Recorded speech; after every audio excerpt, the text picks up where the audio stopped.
Doc is back at you with another one. This is the We Are Indigenous documentary series, and we are discussing part 2 of the documentary series, They Lied About the Slave Trade. We have various parts to it. We start out with the slave trade started in reverse. Yes, the first slaves were taken from the Americas back to Europe, not from Africa back or across the Atlantic to the Americas. That came later. We also talk about, drum roll, the white slave trade. Yes, the white slave trade. Did you know that 1.5 million white people were enslaved in Africa by black people? The history is there. We also talk about the slave trade out of West Africa and how the numbers that have been given, 10 million, according to the Slave Voyages website, only 8.2 thousand Africans embarked on ships to be taken across the transatlantic trade. So where did the 10 million come from? As we peruse the records, what we find out is that some of the ships were just carrying immigrants. Some of the ships were carrying slaves. Some of the ships were just carrying cargo. And in order for you to know which is which, you have to know how to read the Slave Voyages website. And we do that for you. We talk about the Indigenous slave trade. We talk about Negroes being in the Americas prior to Columbus, and your Congress, your greatest anthropologists, talking about it in rare books. We bring that rare material to you. Not only do we do that, we show you that confederations like the Yamasee, who are classified as Negroes, were taken from what is now South Carolina and Florida into the West Indies. So the Caribbean, as we'll show in part 3, population has closer genetic ties to African Americans than they do to Africans. All right, this is going to be really important for part 3 as we discuss worldwide genealogy and genetics. But this part of the discussion helps us with worldwide genealogy. Another part we talk about, which is rare, is the Transpacific Slave Trade. Yes, Asian Chino slaves being brought to Acapulco. Some say upwards of 4 million, some say just thousands. The Manila Galleon, which was the fleet of ships that went into the Filipinos and South Asia, brought back loads of people into Mexico today who are now classified as Native Americans. Can you see how confusing this gets? It gets really confusing. And so we go through white slavery prior to the Emancipation Proclamation. The Emancipation Proclamation was for the emancipation of all slaves. That's why I didn't just say black people. In fact, when you go back to the Declaration of Independence, prior to that, there were white slaves complaining just like black slaves. And the American Revolution and the Declaration of Independence gave them their freedom for the first time. The world is not what you believe it to be. The world is what it is. And what I have found as an informational specialist is that there is a gentry, an elite, who acquire information and have been acquiring it for some time and keep that away from the populace. And they propagandize to you after studying your psychology, how your brain works, what they want to give you. And so now this series is about breaking those chains. Not only do we talk about slavery in the past, we talk about the slavery of today, how you're still being traded on markets and you don't know. Everyone needs to know their genealogy. Everyone needs to know their nationality. In the past, when you didn't have a nationality, you fell victim to being a slave. When you had a jurisdiction, you had a jurisdiction to protect you. So this entire series is about all of the institutional work that we have been doing in the Aboriginal Republic of North America and the Shiamaru tribal government. And this series will be the dopest documentary series on the planet, coming straight for you. Boom!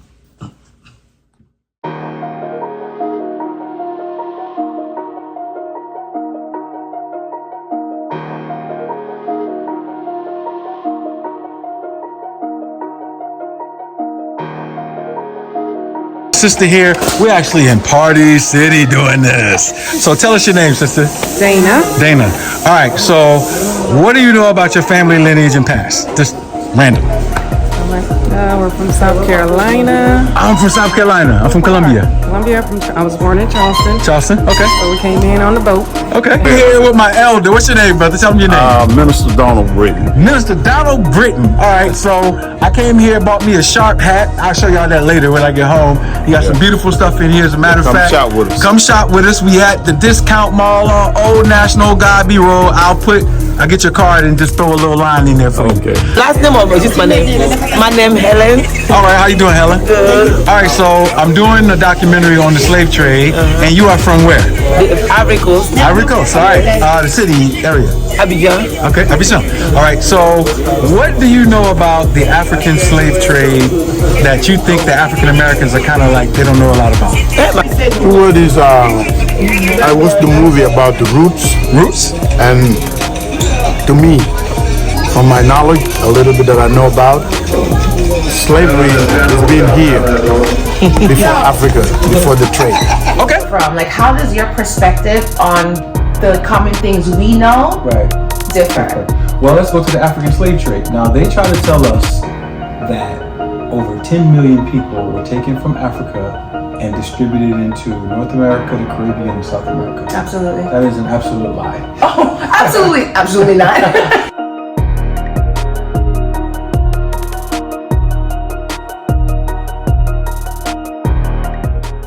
This documentary is wonderful. We start out with Q&A to the people in the public. I got an elder from amongst the African American population, a young sister, and some Africans from West Africa. I tried to get some Mexicans and some white Americans. For whatever reason, they all refused me. SDP, the kid, the interview comes post the outside discussion with the public, and then I do a complete narration with full detail on this subject. Get ready, buckle up. All right, so one of the spots I'm gonna stop at right here to do some questioning is the Old National Mall. I got a lot of Africans here, so I'm gonna ask them some questions about the documentary questions that we have, the African slave trade, the white slave trade in Europe, etc. Let's see how it goes. Just my name. My name Helen. All right, how you doing, Helen? Good. All right, so I'm doing a documentary on the slave trade, and you are from where? The Ivory Coast. Ivory Coast, all right. The city area. Abidjan. Okay, Abidjan. All right, so what do you know about the African slave trade that you think the African Americans are kind of like, they don't know a lot about? My brother, me, I don't speak English. I don't understand this part. So you can ask my friend here. Penda, party parler français. Okay, ask her. Yeah, ask her. It's okay. She like to. Yeah, come on. Come over here. What's your name? Let me do my research. You do your research? Yeah. All right, okay. And I'll tell you when you're gonna come back. Anybody? Two words. Okay, tell you gonna say. Let Papi say. The word is, I watched the movie about the roots. Roots? And to me, from my knowledge, a little bit that I know about, slavery has been here before Africa, before the trade. Okay, I agree with that. On kind of different ways. Yeah, I agree with that 100%. In Africa, every tribe have their own slave. Yeah, and that's a different planetary. type. Got you. And sometimes I see a lot of African Americans think that it was some of the Africans who sell their own brothers. Right. But they have to understand one thing. There was some people who got their son and brothers, husband, wives, and father being taken away. Yeah. Do you know how much pain those people have lived for the rest of their life after that? Yeah, that's so real. So that's mean like the pain is between the African American and the African people. Right. So we have to come together. Yeah. We don't have to. Yeah, and we have to become aware just to talk about it. Because the thing about it is we have to be more open and talk about this thing. So at least we will understand that black, we all family. Right. Used to say. I agree. In Africa, do they teach you about like numbers, like how many people were enslaved? Oh, a lot. That's like from primary school okay to secondary school. Okay.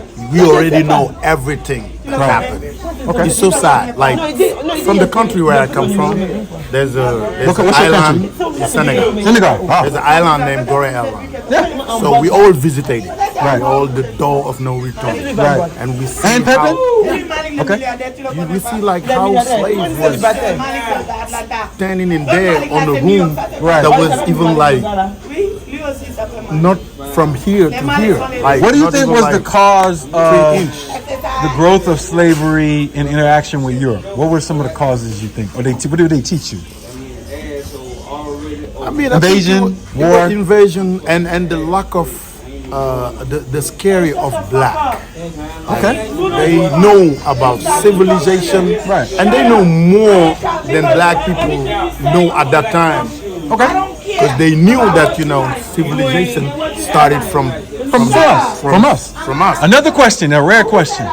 Do you know anything about white slavery in North and Northwest Africa? That there were over, this is scholars stating, there were over 1.5 million white slaves brought into areas that's now Morocco, Mauritania. Yeah, did they teach you about that in Africa? Yes, I mean, like we know about the Egyptian, how they built their pyramid. Right. And everybody know the people that was building it was Jews, and they was called slave. Okay. And some of the part, like if you see what happened now, those people are definitely white. Okay. And the people that was ruling those kingdoms were black. Right. One of them was Mullah Ishmael, and they said he enslaved a lot of Italians and A lot. That's happened. I learned that about some books. Right. About Ismail. That's good. all That's the good. slavery. It's good to get a perspective on what my brothers and sisters know across the water because it helps, build a perception. And people are going to watch this. I got like maybe right now 70,000 subscribers. So they're going to see you, brother. I appreciate you, bro. Thank you. No. Yes. All right, folks, we back at it again, and I got a sister here. We're actually in Party City doing this. So tell us your name, sister. Dana.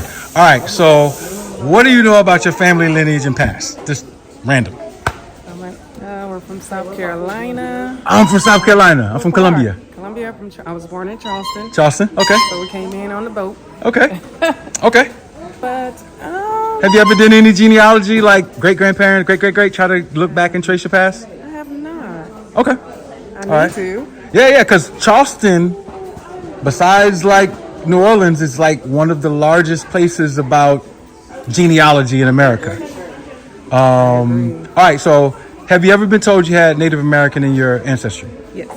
All right. Did you know that the port of Charleston, prior to any Africans being brought there was a group of natives called Yamasee, and they were the first slaves? Did you know that? I didn't know that. Okay. Did you also know that the U.S. Congress did a study on the Yamasee, and that they said that all of the Yamasee tribes were Negroes? I didn't know that either.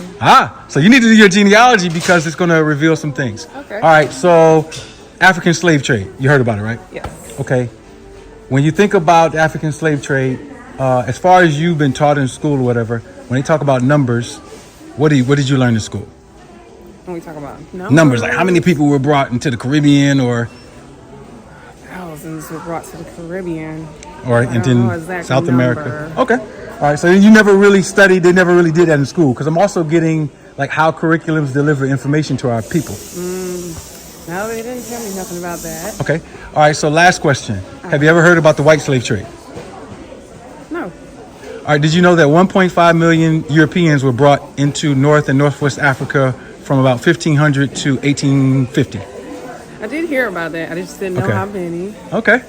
All right, great. So my channel talks about those kind of things. I write books about it, do documentaries, but I ain't mean to take all your time up. You're good. We're in Party Appreciate City. I wish I Hey. knew some answers. Yeah, no. See, that's a good thing because, I release them on the YouTube channel so you'll be able to go back and look at the stuff. And then you see yourself on here too.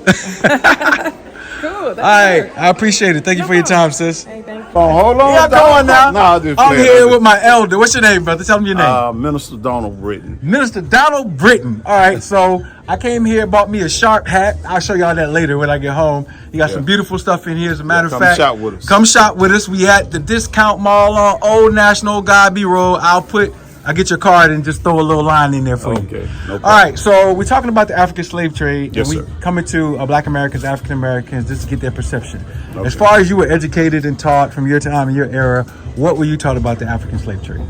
Well, the first and foremost thing that stick out, how we were abused in the slave trade, and our ancestors, and how it was, how we got to the point that we are now. Yeah. And so the little bit that I do know, I don't know a whole lot of things. I had to be quite honest. Yes, sir. But what I've seen, the thing that I internalized was how hard it was, how abusive it was, and times were hard back then. Right. And where we are now, and it made me appreciate our freedom. Right. And our effort to keep pushing, because I know we are Came some a of the long way.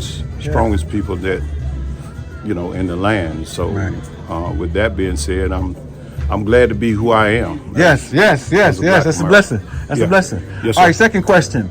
A lot of people, even on Earth, don't know about this, but over 1.5 million Europeans were enslaved in North Africa. Mm-hmm. That's a whole history between the 1500s and 1800s. Have you ever heard anything about that, or been taught anything about that in school? Or I've never been taught that in school. I've heard a word of mouth or a few things about that. Not really looked up on it. Right. But I mean, after you done went through what we went through, I mean, you kind of get an idea of what we've been through, and I think we are God. I know for a fact we are God's chosen people. If Come on. the script was flipped on the white people, I don't know if they will be able to handle what we went through. Yeah. I don't know. Maybe Some of them. Maybe. Maybe some, but it's hard. Yeah. Just being who I am.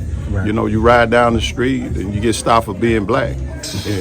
Happened to me so many times, brother. Yeah, I got jumped by 10 cops before. Yeah. So it's not. It's easy for me as a black man because I've already been. God has already equipped me for whatever lies ahead.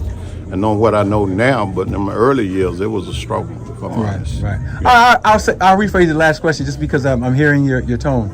Do the scriptures talk about some of the things that we have went through as far as slavery prophetically at all, or? I would say this: I don't know everything. I'm still a work in process. Yes, sir. I don't, but it speaks a little. It touches on slavery in general, Right. Not specific black people, Right.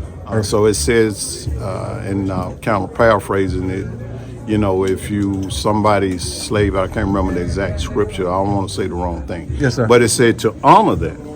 It doesn't mean that even back then the slave was different. Yeah, from different kind to of function. slave from where we came from. Right. Because it wasn't so much abuse. Right. Then we weren't hanging out around that tree. Right, exactly. You It was understand? We normal wasn't hanging. in tribal societies Yeah, and and so societies to have people servants. in general, they used the slaves to take care of the things that needed to be taken care of. Back then, the slave was more honorable than anything. Right. And I guess that's a cultural practice. Yeah, it was a more cultural thing. But looking back, once they got us on this side, that's when we had issues and problems. And so today's society, some of those certain parts of the country, those situations still exist. Yeah. Okay. So last question.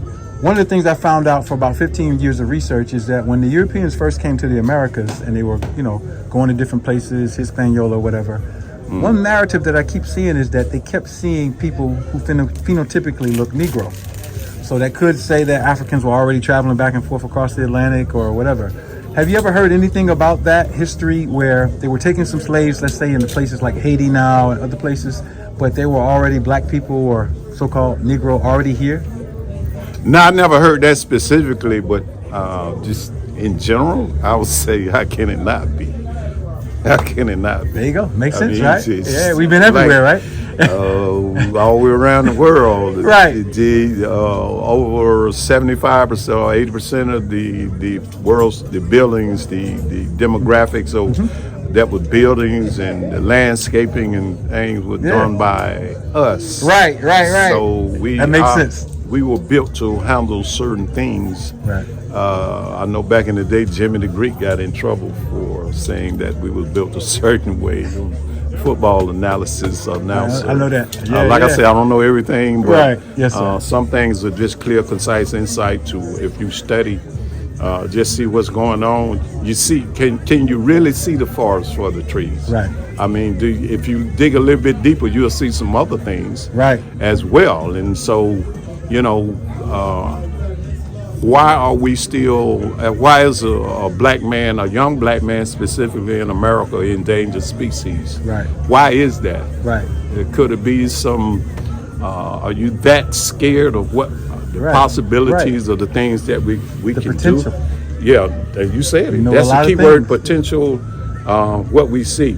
You can drop me off, our people off in the middle of a desert. When you give us a little time, you come back, it's going to be an oasis there. You feel me?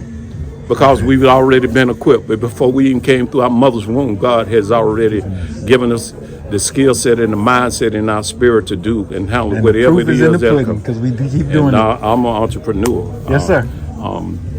That's me as a little boy. My mom was a seamstress.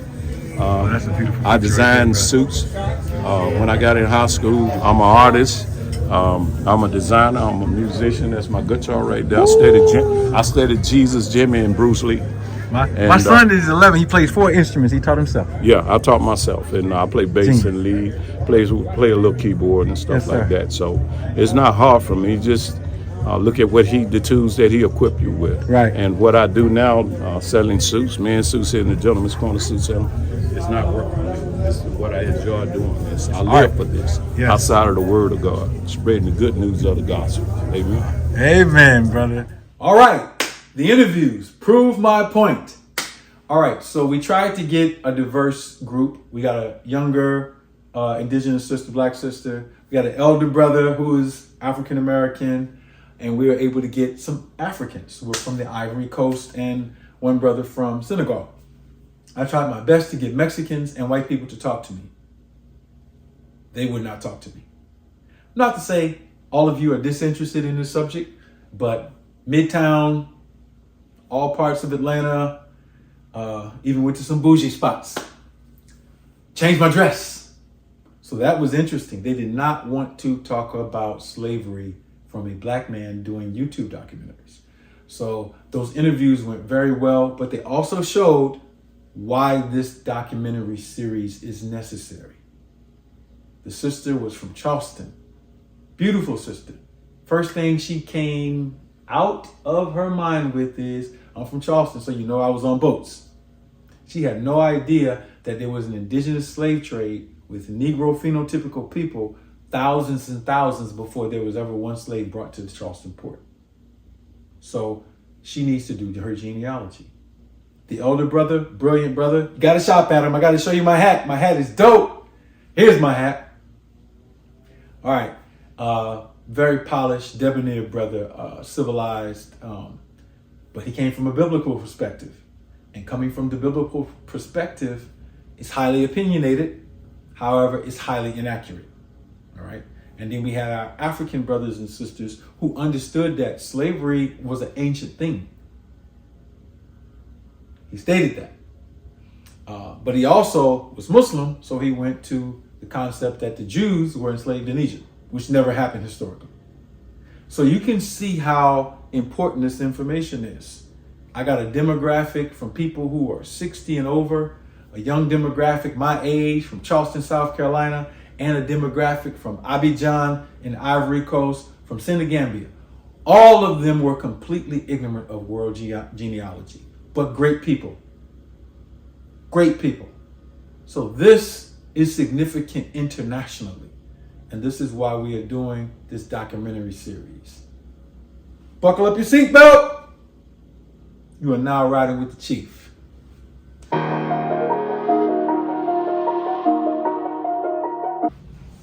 Greetings, family. What's going on? I'm SDP the Kid, and I'm here with Aboriginal Global Media. I am also here with who you guys know as the God, who I call LA, Dr. Ali. What's good? What's going on? This is our second series with We Are Indigenous, That's correct? right. Absolutely. Okay, so we're here Number to 2. discuss. You don't know. That means you don't know. But we brought it back I again. got the star child with me. I'm like, nah, I gotta bring this energy in. You don't know. So yeah, today we're going to be discussing the main and, a lot of the minor misconceptions that make it a main issue of the slave trade of the Americas. Yes. including the Caribbean. Yes. So yeah, welcome Ali. How are you? I am awesome. I'm glad to be here with you. I'm glad to be here with the audience, and we are about to go way deep in the ocean. Yes, take us back, because Yes. if you don't know,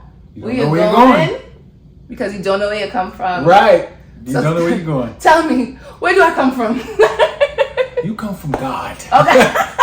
First Okay. and foremost. There you go. And then you come from your people, the first people of this planet. And it's important for us to study beyond what we've been taught after we've been colonized. Absolutely. Because we all know that Columbus did not discover nothing. And we are about to discover some things that will, might be jaw-dropping, might be like, wow, I never heard that before. Right. But we give you the sources, and throughout the series, we're going to give you some really, really, really good data and information to change your perspective about what you've known. Absolutely. So let's get right into it. Yes. What is do you want to say number one misconception? Yeah, let's start out with the number one misconception All right, about so, the slave yeah. trade. The number one misconception is that multiple things can be true at once. Oh, that's Meaning one of my that favorite lines, I swear. we could talk about the African slave trade, and then when we come over here and we start talking about Indian slave trade, we are kind of misinformed about who those Indians are. Okay. And it's the same phenotype of the people in Africa. And so that was a big part of part number one that we discussed. And lastly, and kind of huge, at the same time, you had a white slave trade where white people were being taken into Africa, taken into the Caribbean, and taken into America. So you had these three things going on with different parties. Yeah. And it was literally a war, and we want to kind of explain those things, and it will make sense about where we are today. I don't know if you can see my face. I'm like, woo, white slavery. that's a new one, right? We're going there. Yeah, we're going there. We're going there. Okay. We're going there. We're going there. So yeah, so this first part is what I usually start out with is something that's kind of like shocking. It's like the first time I made this statement in a book, people were looking at me like, what? Which book? This is your book we're talking Yeah, about. the book that talks about the slave trade. That first book was The Lost Aboriginal Heritage. Okay. And that book talked about a slave trade in reverse. And so they were like, what do you mean? Yeah. So the first... This is a term you crackulated. It's Okay. never been heard before. No, Before I've me. never heard it before. And so it was the indigenous blacks in the Caribbean who were the first slaves taken back across the transatlantic, but not from Africa into the Caribbean, from the Caribbean back into Europe. And so a good source on this, have you ever heard of Amerigo's Vespucci? No. Okay. So they say that this guy named America, it comes from him. He's an explorer from Europe. That's a lie. But anyway, they have letters of his voyages. And in 1499, 212 people were taken from an island called Haiti. Oh. You know what that is, right? That sounds familiar. That's Haiti, literally. Yeah. 212. But that is the entire island That's of the Hispaniola entire at this island point, of Hispaniola. right? Yep. Their first There was name no Dominica. There was no splits. Okay. Yeah. And Haiti, in that form, is Iti is what it was called. Is an indigenous name for that place, and they were taking black people back to Spain. And they literally, on the Jesuit letters, were labeling these people Negroes. Yeah. And so the question is, how did these black people get in the Caribbean before there was, at this time, there was no African slave trade yet. Right. So there could be no real black people on these Caribbean islands. That's what they're telling us. Yeah. But no, absolutely, it's a fact that there were black people here. We talked about that in part one, where the Americas and the Caribbean had been populated with black people for thousands of years. Yeah. And that is important to this conversation, because now you have to shift your perception to real history. Right. If that is the case, why weren't we taught that? I could say a lot. A lot of reasons why. And so it continued from Mexico to Florida to the Carolinas, all of the islands where these indigenous blacks were being taken back to Spain as slaves. And so that is the first chapter. There are 3 chapters to the slave trade. Yeah. That is the first chapter that is missing, that we discuss in the books, that we are going to discuss in full as we continue to talk here and further in this documentary, that people are missing. Woo! Okay, here we Yes, go. we going in. You know, in this culture, it's like, don't believe the hype. You can't believe the hype, right? Right. About any particular type of situation. We gotta What go. kind of hype do we believe as a society that you, upon your research, differ from? Like, how does your perspective on the common things we know Right. differ?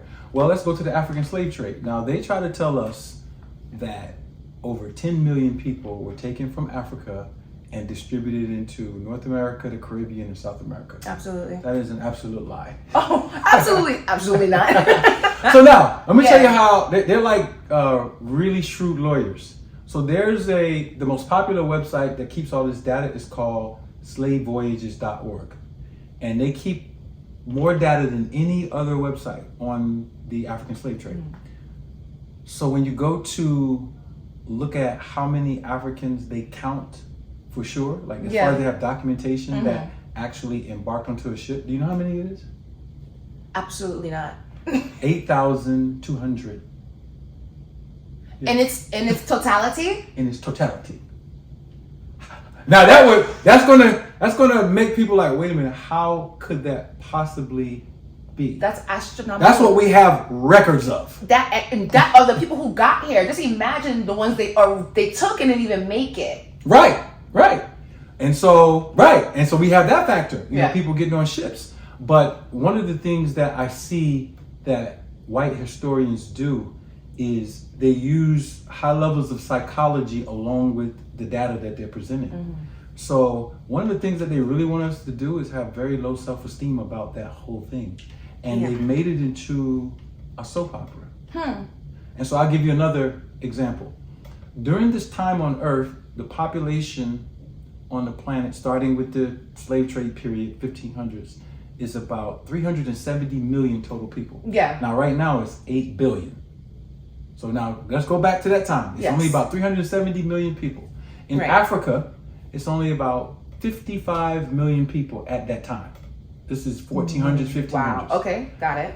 In West Africa, there weren't even 10 million people. Wow. In the areas that we know as the Gold Coast. Right. So if they would have took that many people, there would be nobody in Africa. Yeah. Right. Right. Based on what the narrative and the lie that they're telling us. So when you cross compare all the data, you break up the soap opera and you say, okay, yes, they were taking slaves from Africa, but they were taking slaves from so many other places, and Africa was way stronger than we thought it was, that there weren't all these black people who got into the Caribbean, South America, and North America were already here. So now you start to break up the whole lie. And then you got to reevaluate. Why did they say that? And the reason they said that is to displace the indigenous power of everybody where they were.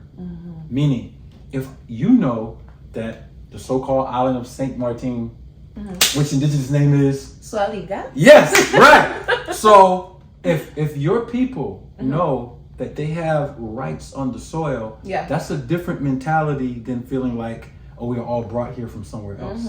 Because your behavior is going to be one of ownership. The same thing for African Americans. We're made to believe and feel that, oh, all of your ancestors were drugged here from West Africa. And once we find out that that's not true, now our politics, our perception, our psychology about who we are and our lineage is different. It doesn't mean that we don't love Africa. It just means that our relationship with Africa is now a renewed relationship. Yeah. And beyond that, since we were interacting with our African brothers and sisters for thousands of years before the European, we can't let them define that for us. So the biggest misconception is the idea of the amount of people that were brought out of Africa as slaves. Woo! You Going ready? in. I am ready. Are you ready? I'm ready. I want to get back into this white slavery situation. That's a big one. Woo! That's a big one. Have you ever heard white people talk about their slavery? Yes, because my father's white side is Irish, right? So we have been told that the first slaves really from the Europeans, like white slaves owning slaves, were from Ireland, were Irish. Right. Which is true. Yeah. But they don't want to focus on the British and the Italian and the French and the German. No. All right, so here's the deal, and this is directly from their sources. I get all of this material from their books. and I publish it in my books. Okay. Just so the world would know. So from around the early 1500s to the mid 1800s, you had over 1.5 million white slaves from Europe who were enslaved in Africa. Yes, in Africa. Now that, when we think about that, we like, how? Right? I'm just How? like, How they is said- that? Yeah. So you had the Moorish Empire, and this is a good example. We talked about this earlier. Yes, we did. Muli Ismail was the emperor over the Moorish Empire in West Africa. And explain like where that is now, like modern day. That's That is Morocco, Morocco, Mauritania, even kingdoms, other kingdoms in Africa that were paid tribute to him. So we're talking about deep into West Africa. And we're talking about 11 kingdoms in Europe that were his vassal states, like servants. Right. So now, during that time, those Moors would do raids in Italy. And they would steal a whole bunch of white people. Y'all coming to work the salt mines in West Africa. And so this is where you get the insult amongst Italians, where they call you a effing muli. Yeah. You know, I'm from Muli New York, is so yeah, right. we know A what they have. muli is an African king. Yeah. And then you go further when you look at the Sicilians and the darkness that you see getting into Italy. That's from the crossbreeding there. You go to Britain. They were raiding Liverpool, other places, and the white people was like, "Look, we can't do nothing." See, we don't see ourselves during that period as in power. Yeah, absolutely. We absolutely were. And then when we get to the Irish were the earliest white slaves. The whites were enslaving the Irish in Dublin and all these other places, bringing them back to Great Britain. Even the Norse, the Vikings, were enslaving the Irish. But the unique thing about the Irish is they became the first Europeans enslaved in the Caribbean. And so when you go to the sugar plantations in Jamaica, black people had white Irish working sugar plantations before the British came in and eventually enslaved them. So you got a period in time in the early 1600s where the Irish were working for the black people in Jamaica on the sugar plantation. Question. Yes. So did the Jamaicans use the terminology slaves for the white people, or did Britain come in and start using the blacks used the term slave. So these are Jamaican slave masters with over the white Irish servants. Slaves. Yeah. Before No, the British we took call them over. slaves. Yes, servants, slaves. Yeah, they got whipped, they got beat. There's a whole history in all of these books about how they were treated. And then in the North American continent, you had the British who brought immigrants here, but they use the term indentured servant. When you look into the real history and you start going through the documentation, there were many white people who were slaves for their entire life, working tobacco plantations in Virginia, in the Carolinas, in Florida. Some of them being the slaves of some of the Indians. The Indians took white people for slaves. Right. And so you had and this is hard to say, right? Okay. The largest enslavement during the enslavement period was of white people. I'm gonna say that one more time. The largest enslavement during the slave period was of white people. Now, the people who later got the most impacted were us throughout the world. And the reason being is because once you got to the 1800s, white people started making pacts with each other. We're not gonna slave each other no more. Right. We're gonna jump on the Negroes.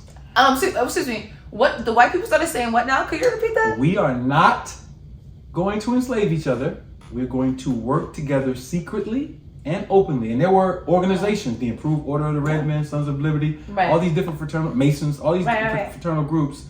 They worked together and said, and they have this policy on Earth now. If you notice, they'll fight each other, right? Yeah. But when it's time to deal with us, they're all unified and they're all saying the same thing. That was the and point they're all on code. Having you reiterate that. There you go. They're all on code. They're and so that's something that we need to reflect on. Exactly what I wanted you to say it again. Because we all over the earth. Prior to them, like we were talking about earlier, in the Caribbean, you had empires that stretched all through the Caribbean, and the West Indies, when they first came, included the landmass of North America. The Carolinas, Florida, Virginia we're all West Indians. So, American, the East Coast. Yes. Virginia, that's That's West Indians. West. So does that include, you know how like South Carolina, because you know, I'm from the Caribbean, but my father's from South Carolina. So, does that include like the Gullah Islands and the Fiji? So Patois. all of that was all like That's West Indian. All of it is all West West Indian. Indians, Yeah, yeah. exactly. Literally, due west, and they're Indians or Right. indigenous people. And so when you go to South Carolina and Georgia, and you get on those islands and you listen to them, like, oh, they sound like Patois from Jamaica Yeah. or Saint Martin Yeah, or yeah, yeah. Guadeloupe or somewhere. For sure, yeah. Yeah. That's the whole history. But they just attempted, and I don't want to use this word in the wrong way. They tried to Africanize it, but it was a culture that existed prior to, a large bombardment of Africans coming here.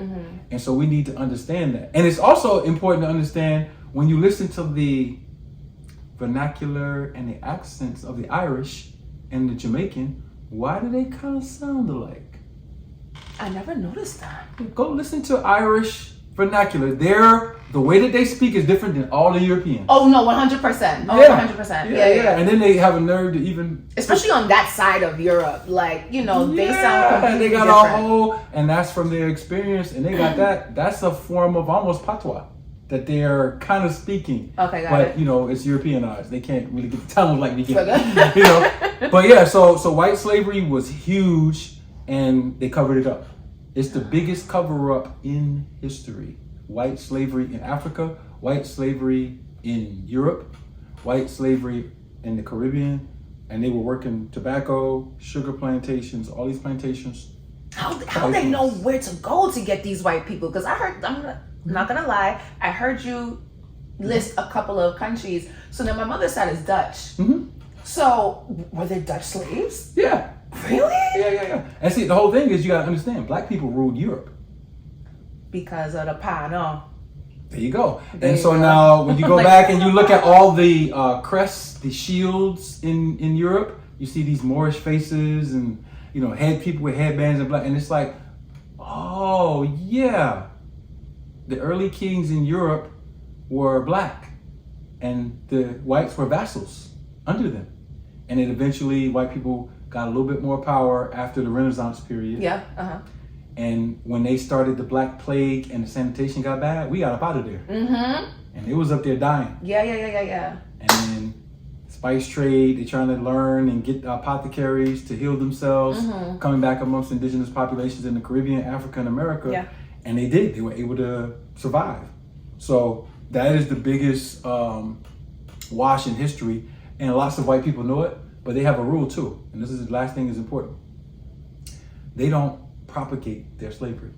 They don't advertise it. They don't market it to their children. They don't know. They want to talk about something great in white history, talk about Julius Caesar. Yeah. They talk about ancient Rome. Right. They talk about Aristotle, Absolutely. Greece, the cradle of civilization. And the reason why that is important for us to understand is we need to be talking about Mansa Musa. Okay. We need to be talking about King Tut. Yes. We need to be talking about Montezuma and all the other chiefs and everything and chiefesses, because that is our great history. Yeah. A few years of dark Absolutely. history is not for us to be magnifying to make ourselves victims. Because we're not victims, we have the power to change our situation.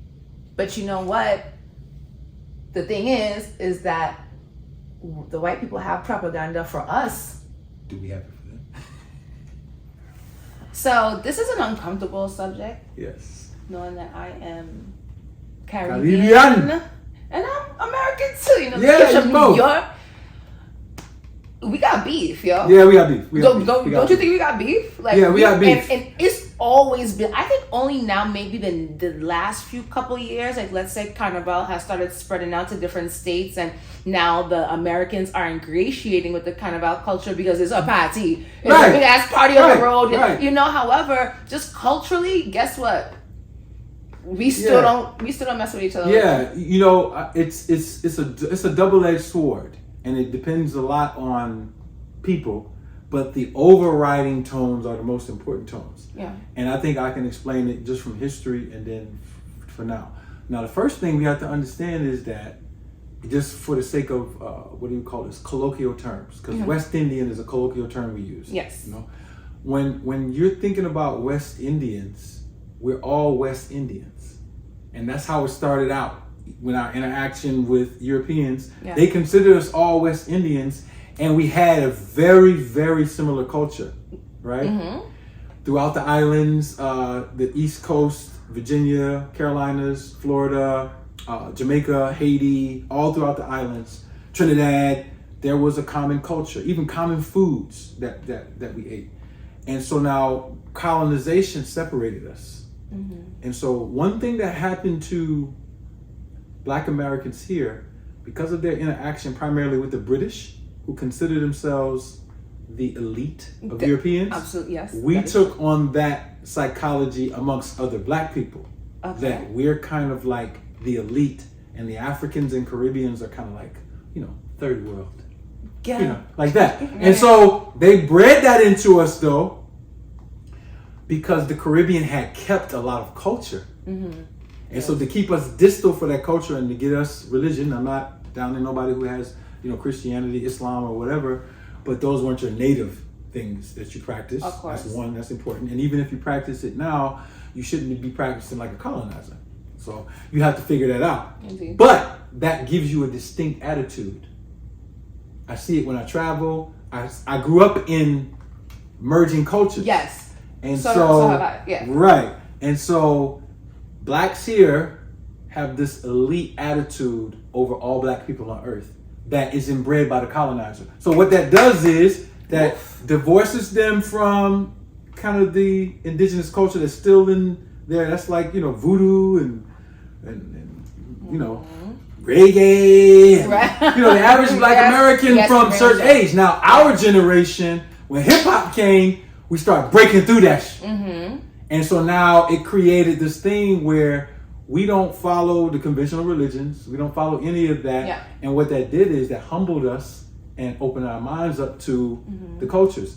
To now to a point, we in the same, you could throw on some house music, you could throw on some reggae, you could throw on some hip hop, That's and what everybody's I'm going at it like, yeah. right. So we're breaking a curse Yeah, we are. that's been here for a long time. Yes, for sure. Yeah, and so and uniquely, here's the beautiful thing about it.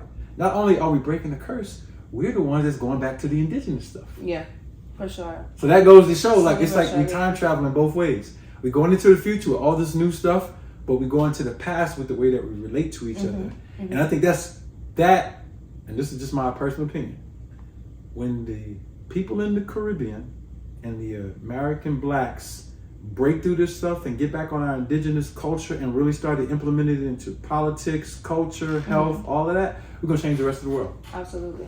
Yeah, I see that happening. I know that because my children, Jamaican. Yes. Their mothers are, Mhm. you know what I mean? Yeah, and so yeah, now yeah. we got cross culture. They lived in Jamaica. They lived in Mexico. They live yeah. here. They learned Sounds Spanish. like me. Yeah, Right. yeah, and so of now course. that is an international mindset that you Absolutely. have. So you don't have time for that petty shit that was breeded into us in the civil rights and all that. And also now, to be honest with you, Black Americans are doing a lot more traveling than they did before. So We were now, never traveling. y'all was never traveling. Because it was made to look like, why are you going to St. Martin? Why are you going to Guadeloupe? Why are you Right. going to Jamaica? You Absolutely. should be going to Paris. You should be going, Or staying in America. They're like, why are you going anywhere? Stay your Right, ass here. you're right. Stay as it, and it's like, no, man. Listen, you cannot compare a trip to Jamaica to a trip to cold ass London with no sun. Exactly. And there's some dope people in London. Shout out to all the dope people there. But y'all ain't got enough sun for me. I can't stay there long. So yeah, well, as a Caribbean person, I'm proud of you guys. Yes. We back. Give We it back. up. Woo! We back. Finally. Yeah, we throwing that yoke of slavery off. Okay, It ain't nothing but some slavery shit. Okay, yeah. This is our last question. This is our last question. I've been having so much fun. Yo, and this is just the beginning. I've been having so much fun. Like, you know what's so interesting about you? I forget I'm learning. Right. It's crazy. Like, I forget But you're I'm such a learning. dope interviewer. Like, I feel you learning by how even you rephrase or phrase the questions. Hey, y'all, we had a script. She went off script perfectly. Well, I tend to do that. Yeah, dope. It was dope. Yeah, so, present day, Yeah, we here. 2023. Yeah. In what ways do you see the remnants of slavery in our lifestyles and our mentalities and our society that, guess what, is like really unbeknownst to us because we're so robotic these days, or quote unquote caught in the matrix. It's Right. like we don't even realize that we are still slaves Right. to what? Explain that. Like, you feel You know what I'm what's saying? deep? That we had this conversation, and we had one point that was like really cool to get us to this point. We were talking about how Europeans were dying, Yes. and what did they do? They went amongst all the indigenous people in Africa, the Caribbean, and America, and were herbs. We got to save ourselves. Yeah. And so they got the whole apothecary system, the whole herbal science, and they took it back to Europe, and it became schools of medicine. Now just think about that. We saved Europe from the Black Plague. Yeah. Now we're taking COVID shots. Now we're the children of the people who are the herbalists and the doctors of medicine of nature. They flipped it on us, and now I'm gonna use COVID for the slavery thing. Okay, right? as you should. We're sitting around allowing the youngest child on the planet, because Europeans are the youngest child on the planet, teach us about medicine when we have thousands and thousands of years of herbology. Yeah. There was never anything that wiped out people in the Caribbean or America or Africa, no diseases that wiped us out. We didn't even, Never. right, because our immune systems have been here in our bodies longer than any other people, and they have proven they have adapted because we're still here. Yeah. So we have the longest system of adaptation in our bodies. Now, my children or people in Arna, when they brought that hard swing during COVID, you want to go to work? You got to take the shot. You want to go to school? You got to take the shot. You want to go to... Guess what we did? No, we don't do that. Yeah. And not one entity came to us and said, y'all can't do that. They just look like, oh, y'all niggas, whoa. So now that's a great example of slavery, because slavery was about contracts. Slavery was about level of intelligence. Yeah. Slavery was about breaking off lineages from their information. Yeah. Or, in this sense, marrying them back onto it. So we have millions of people that let an inexperienced mad scientist inoculate them with something that they don't even know what it was. And all they needed was to go to Arna government's website, download the free religious or indigenous vaccination exemption contraindications, take it to their job or school or whatever, and fill it out. And we have hundreds of them. So we have the proof. Yeah. And so that is a perfect example of slavery in this time. Or I could use my own life as an example. I've been working since 1998. I only file taxes when I want to. And the only time I file taxes is when I know I'm going to do some type of real estate that year, and I need tax forms. So guess what I do? I take one of my indigenous companies, I pay myself a salary, I go file those taxes, and all the rest of that money is mine. No state, no federal government, no FICA, no nothing. I've been doing that for over 2 decades.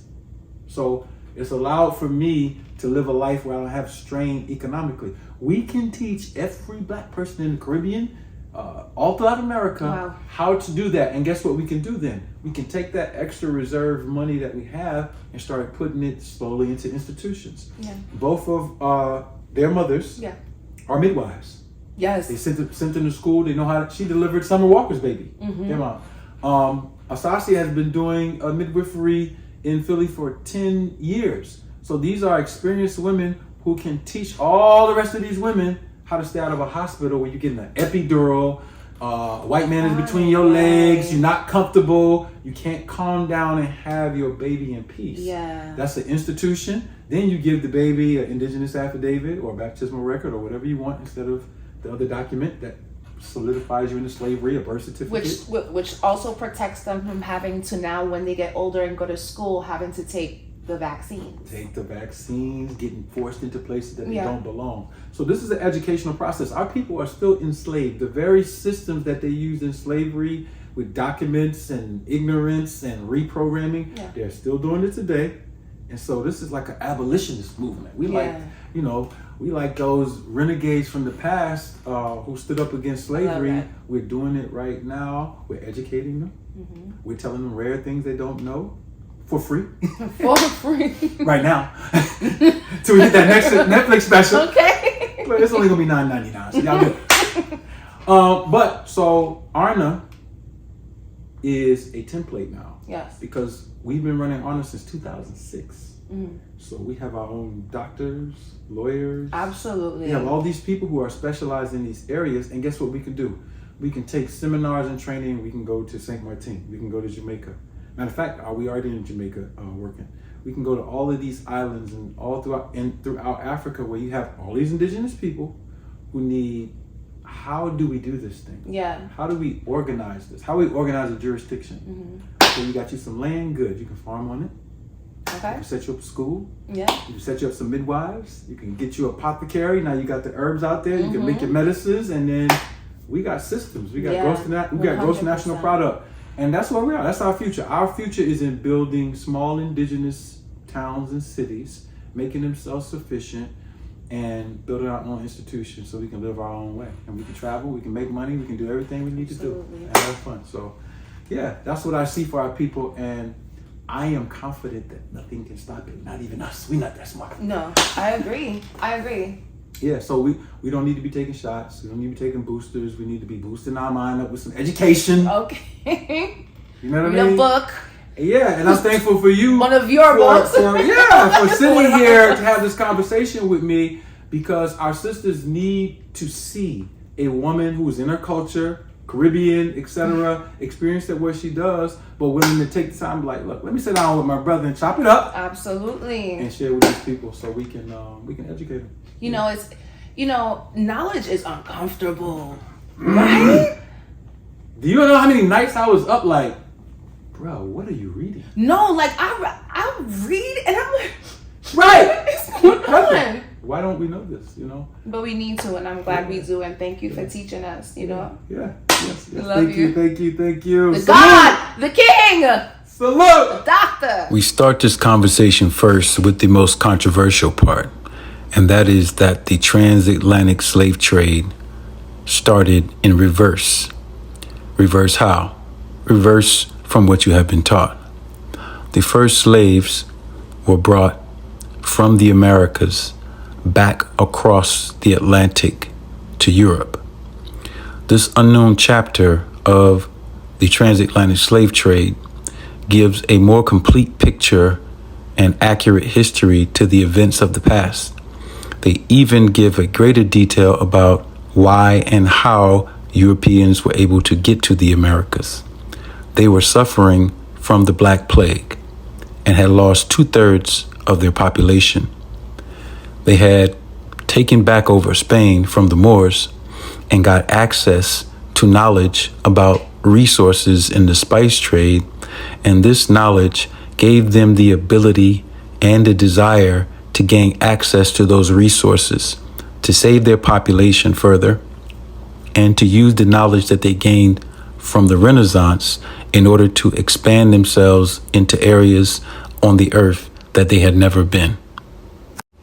We will discuss this origins of slavery from the West, but first we must correct some pseudo-history about the man who is named Amerigos Vespucci.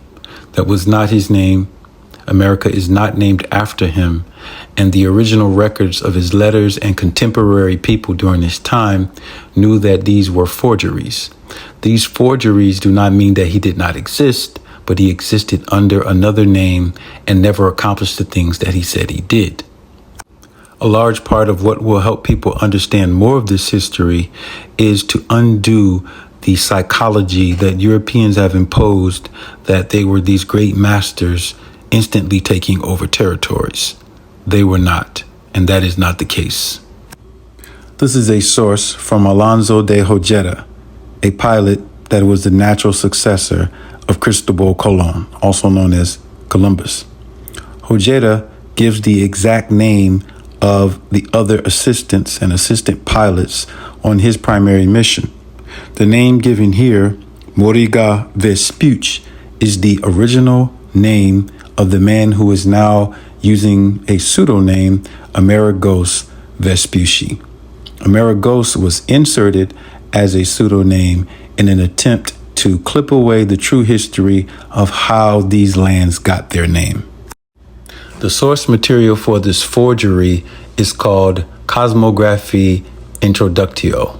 This is from the book that we wrote on this history. It was said to be dated to 1507 and have the descriptions of the New World, including the Walser-Muller map. One particular quote says that it found the continent to be surrounded on all sides by the ocean.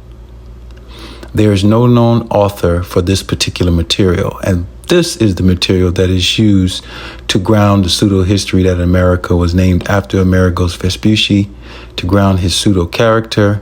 But more importantly, this applies to when we are going to cite the first slaves who were transported across the Atlantic.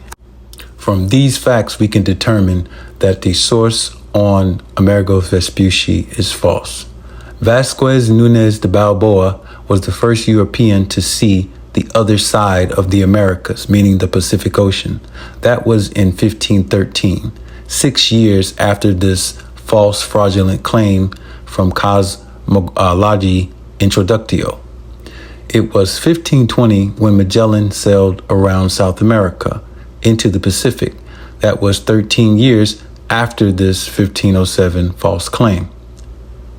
The map was not found until 1901. That's the Walser-Muller map and these sources from Cosmology Introductio.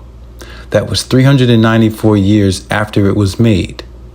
In the summer of 1901, free from his teaching duties at Stella Matutina, a Jesuit boarding school in Feldkirch, Austria, Father Joseph Fischer set out for Germany and filed the map at Wolfegg Castle. That is 394 years away from the time of the original document. The Cosmology Introductio claims that America was named after a woman, Amerigine, and Amerigos Vespucci. These claims are false. So where does the name come from? It comes from the Amazon River, which had a branch called Amaru Mayu.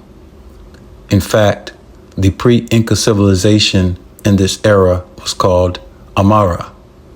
The name Amerigine, America are Latinized versions of these indigenous terms, from a river and from a people. We have no provenance in scholarship to prove that America was named after an explorer named Amerigos Vespucci. As we have proven from the original letters, that was not his name. There are no original documents properly dated existing during that time. They pop up in 1901. Early Europeans were calling an indigenous American iconic cultural figure America. On another note, the name Caribbean comes from Caribe, from the island where the first 222 slaves were taken. And that island was noted as Iti. We know the original name of that island, and as we look at all of these indigenous names and linguistics, we begin to uncover who the people were that were first taken across the Atlantic in the Transatlantic Slave Trade from the Americas back to Europe. The first place that slaves were taken from was Haiti. Haiti is an indigenous name for the island that later became Hispaniola. It is not by consequence of chance that the first nation to throw off the yoke of European colonization, Haiti, in the 1800s, was also the first island that experienced slavery. And so for the fact of history, without a doubt, the first slaves were taken from Haiti across the Atlantic back to Spain. The slave trade started in reverse. It is important here to establish that the southeastern part and the south parts of what is now the United States of America kept great population data on the inhabitants that they encountered. This one fact will help us understand this slavery in reverse and a whole part of slavery that is missing that needs to be inserted in order to understand the full story of the slave trade. It is often thought that as Charleston, South Carolina, was one of the largest said slave ports, that all South Carolinians and Southeasterners are here as a result of the African slave trade. But let me read from this congressional literature to put this into context. The large Negro population on the coast of South Carolina is quite different from this here described. The mayor of Beaufort says the town is remarkable for quiet and good order. For 20 years past, not a single individual has been killed or seriously injured in any disturbance within the corporate limits. That is the statement of the mayor of Beaufort, and Beaufort is perhaps the blackest spot in the whole South. That is to say, the Negro population predominate more there than anywhere else. There is a peculiar historical fact connected with that town that I would like to mention to the commission. That is the place where the federal troops first set the Negroes free. It was done on those islands in the neighborhood of Beaufort, and they are now there the predominant race. And this mayor refers to them as a quiet community. A most peculiar thing is that Quadrophages in his book on the human race asserts the fact that the African lived on these islands long before this discovery of America by Christopher Columbus. He is high authority, and he says that the Yambesi Indians were Negroes, what were known afterwards as the fiercest of the Indian tribes of the South. The well-known Yambesi Indians were Africans. We do know that they are using a colloquial term, African, to describe a phenotype, a type of hair, a type of skin. So using that word does not make them African. What the author is trying to say is they look like what we are familiar with in the phenotype of Africans. So what are they doing here in South America before Europeans got here? He was using the consistent description from the Portuguese, the Spanish, and the other European explorers who saw these natives in the areas that are now Florida, South Carolina, and Georgia. I am showing this map because we can see the Yambesi along the Savannah River, and in large print we see the Mobilian tribes. These tribes are connected to another group, an older group called the Ahashita or Hishita. This group, I am making the resounding statement, are connected directly to the Shi from Mexico. They even describe how the Eurasians, who they call the Echis or the Ochis, followed them into what is now Georgia and Alabama and became the Creek Confederacy. The Creek Confederacy has been and was known as a known enemy to the darker tribes in the South, to the point that they merged and blended with them at certain points. This map is from 1650, which is over 100 years after the Spanish have been going through this particular territory. And this map becomes important in talking about the slave trade because it will describe the pre-Eurasian tribes, black tribes that were native or indigenous or autochthones to the American Southeast. From the early Spanish records, we get the first-hand accounts of who was in Florida and the areas that are now known as Georgia and South Carolina. We even get a description of the Lamar culture or the mound culture and what the cities actually look like. These cities were actually described as towns. There were no teepees.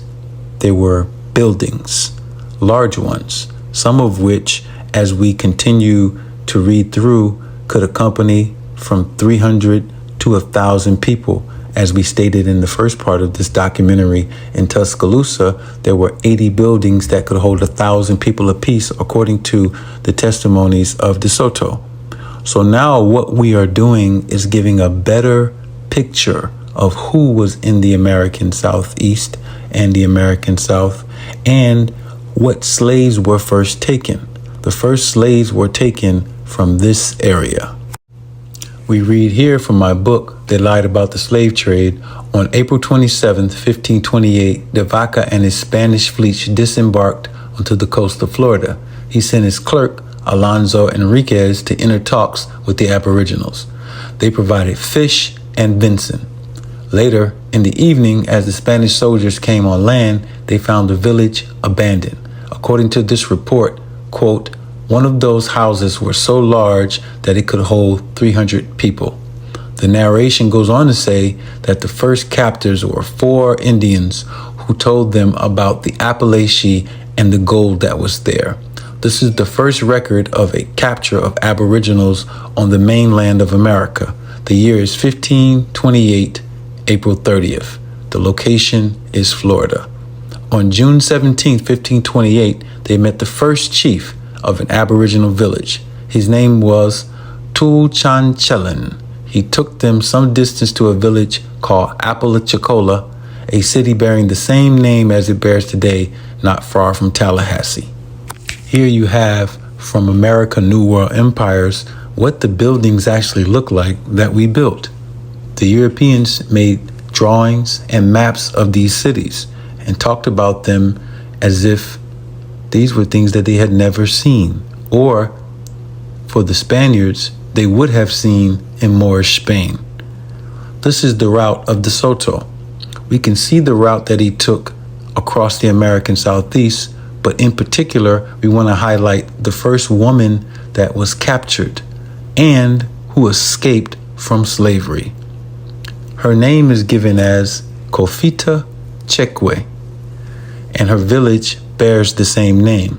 We know where that village is, and we know how to pronounce that name because this language, Ahashiti, is directly connected to the Mayan or the Shi language.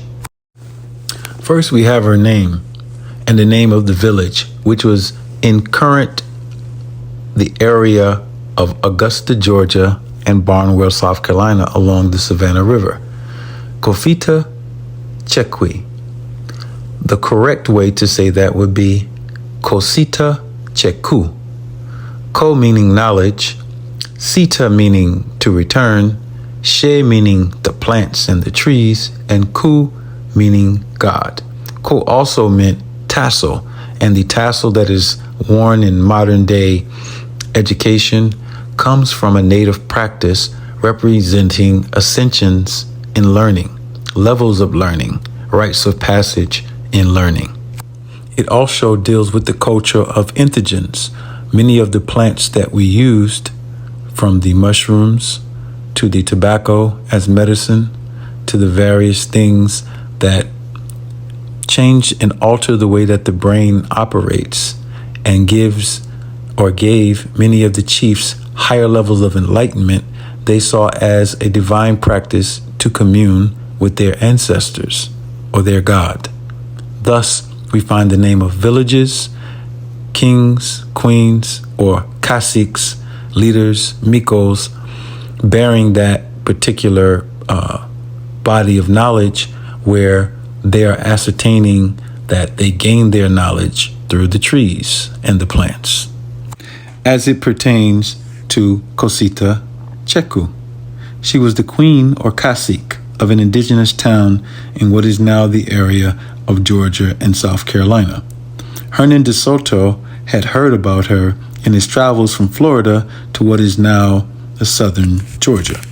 Aboriginals told de Soto that his search for gold could be aided by seeking counsel with her.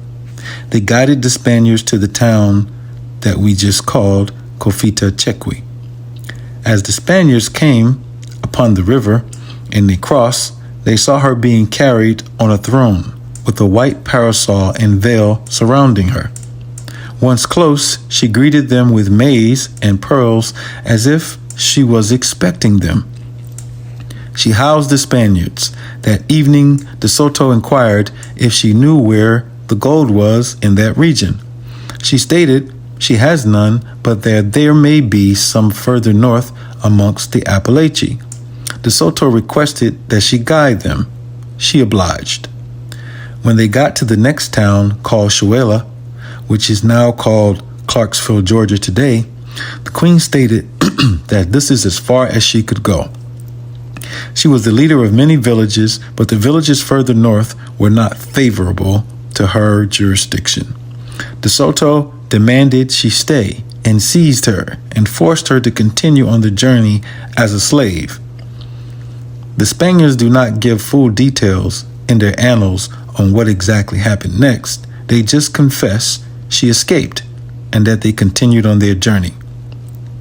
Other commentary about her says that she was a powerful oracle and that she divined and saw that the Spaniards were coming, and that her tactic to accompany them away was to protect her jurisdiction, knowing they could raid the maize storages and destroy her villages. The amazing thing is that I have never heard or said of any Native Americans mention her in any of their literature, and I have read many of their written narratives.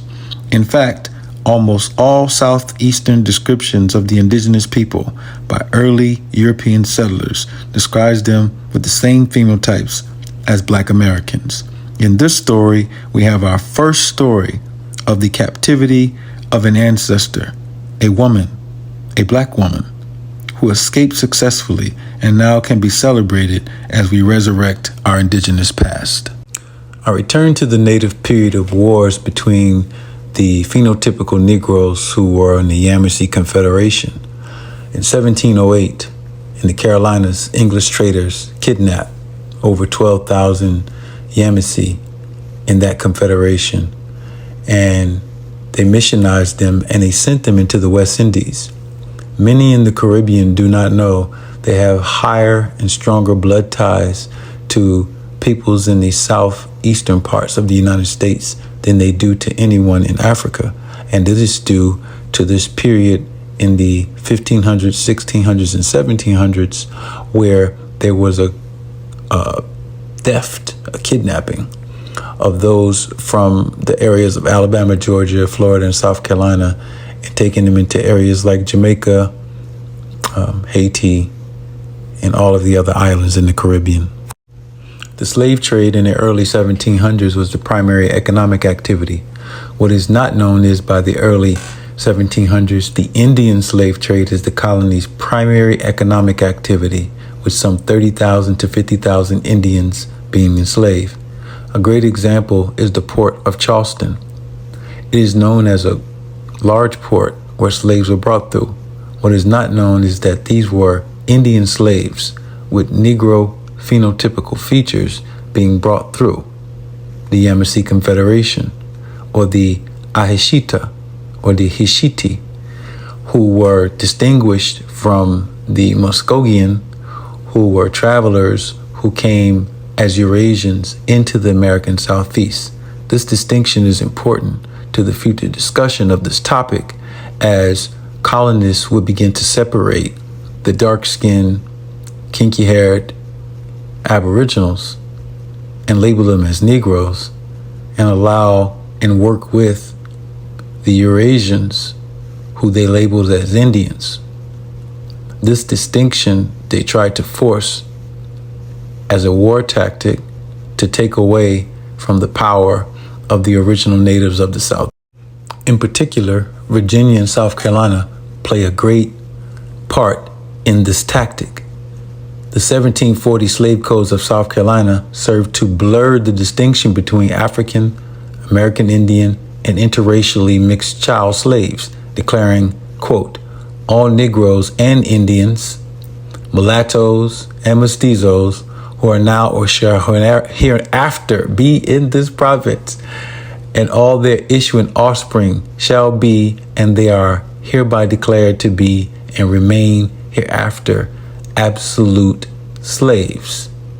This tactic was used in order to overcome all of the Aboriginals in this region and to relabel them and rebrand them out of their original nationalities.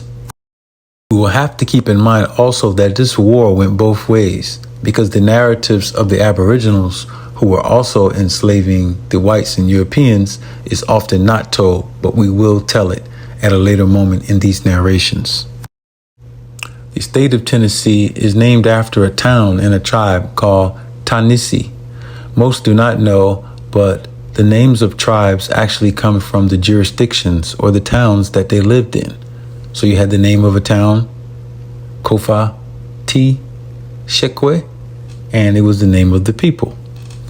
Here we have Old Tassel and 4 other Shalaki or Sharaki, which is the proper term, Cherokee peace leaders, are lured by U.S. settlers into a trap to be murdered.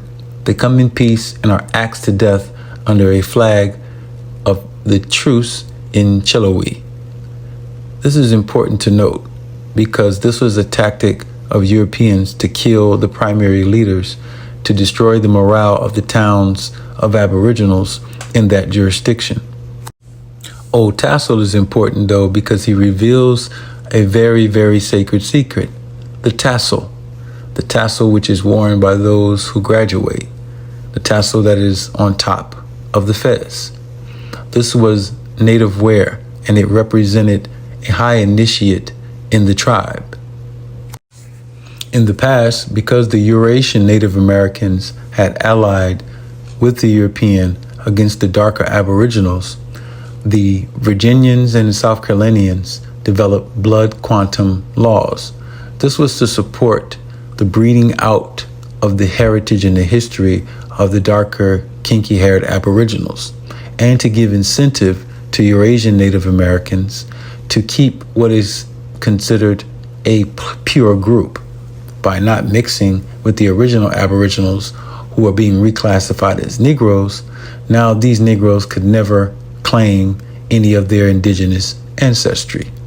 And these tactics from Virginia spread to all of the other colonies, and these colonies used these tactics up until today. The Bureau of Indian Affairs is filled with Europeans and Eurasians, and now the original Aboriginals of this land have been reclassified into African Americans, aka Black Americans. Here we have more murder of Aboriginals in the Southeast, the Tuscarora Massacre.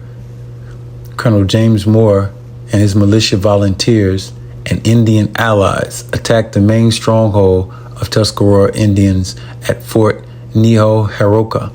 The Carolina Province colonists burned the village, and an estimated 200 men, women, and children are burned to death, with another 900 to 1,000 subsequently killed or captured and enslaved.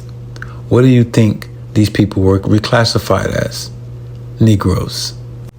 One of the biggest secrets in slavery is white slavery. So in discussing slavery in Africa, we will bring in Europe into the conversation. This 1671 depiction of white slaves being carrying a black chief tells the entire story. This was a depiction by Ogilvy of his own people being enslaved in the Americas. Why would they present this in all of these historical books I'm about to show you if it wasn't a reality? As a matter of fact, it's one of the biggest secrets of history, white slavery. And both African slavery and white slavery must be looked at simultaneously in order to understand either of the two. This is our source for the photo you just looked at, the illustration depicting what slavery was like in 1671. And yes, it is true. Two things can be true at once.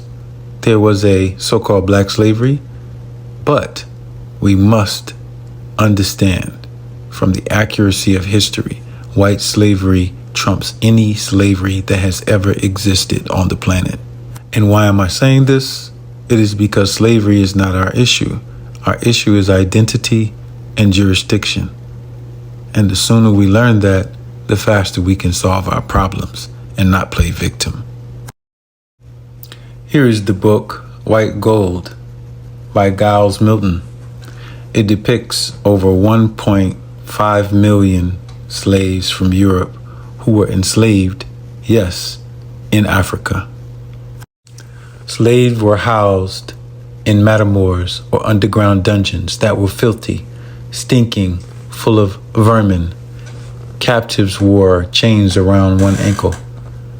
Sultan Mullah Ismail, who was the Black Moorish Sultan, demanded absolute deference from both subjects and slaves.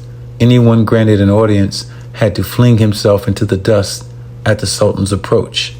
Here is a letter from a white slave describing the condition. I shall give you a full account of our suffering here in slavery. We have been forced to draw carts of lead with ropes about our shoulders, all one as horses, and further, we have carried great bars of iron upon our shoulders, as big as we could, well, get up to our knees in dirt. It was slippery, and we could hardly go without the load. We have not had a piece of bread follow us for 8 days together. But what we have gone from door to door, begging of other Christian slaves, and the writing is just too hard to read. These are real life accounts. These are depictions from white gold of the weekly slave markets. Slaves were marched into meekness. Those who died en route were decapitated. Survivors were forced to carry the heads as proof that they hadn't escaped. The slaves pictured here are British. Slaves were treated with great cruelty and public executions were commonplace. The Sultan's black guards were absolute masters of the European slaves. Reared from childhood in special schools, they were haughty and fiercely loyal. So again, this is Africa. This is black people enslaving British who are from Europe. Torture of slaves was commonplace. The bastinado, bottom right, was widely practiced. The slave was held down and the soles of his feet were beaten until raw. Slaves were forced to wear heavy chains. One captive in cell said his shackles weighed 50 pounds. It is important to note that white slavery is not taught in any of the curriculums, elementary, middle, or high school. It is my position that white people have been smart enough not to victimize themselves and to destroy the psychology of their children by promoting this tragic history of theirs. Instead, they promote themselves as the cradle of civilization. In reverse, they have imposed upon African Americans the idea that holding up slavery as a badge of honor does them some good. In fact, they are holding up a false badge, as we shall see. Going further, we have the stories of the whites on the sugar plantations in the Caribbean. Here we have a quote of most interesting character, as what we are reading says that the blacks in Jamaica had the whites in chains working the plantation. For example, Thomas Povey, an English merchant with extensive British West Indian investments, wrote in 1658 that the majority of Irish servants in Barbados and St. Christopher had been transported by the English state for treason. John Scott, an English adventurer, visited the British West Indies and witnessed Irish servants working in fields without stockings under the scorching sun. They were derided by the Negroes and branded with the epithet of white slaves. This is only 13 years prior to the picture from the American New World empires where the chief was standing on the white man's back. As we can see, during this time, whites were known worldwide in the Caribbean, in the Americas, and in Africa as slaves. To give a clear example of the extreme case of deception used in the Transatlantic Slave Trade, I go to the most famous site called slavevoyages.org, and I look up a very, very famous explorer and said trafficker of slaves, John Hawkins.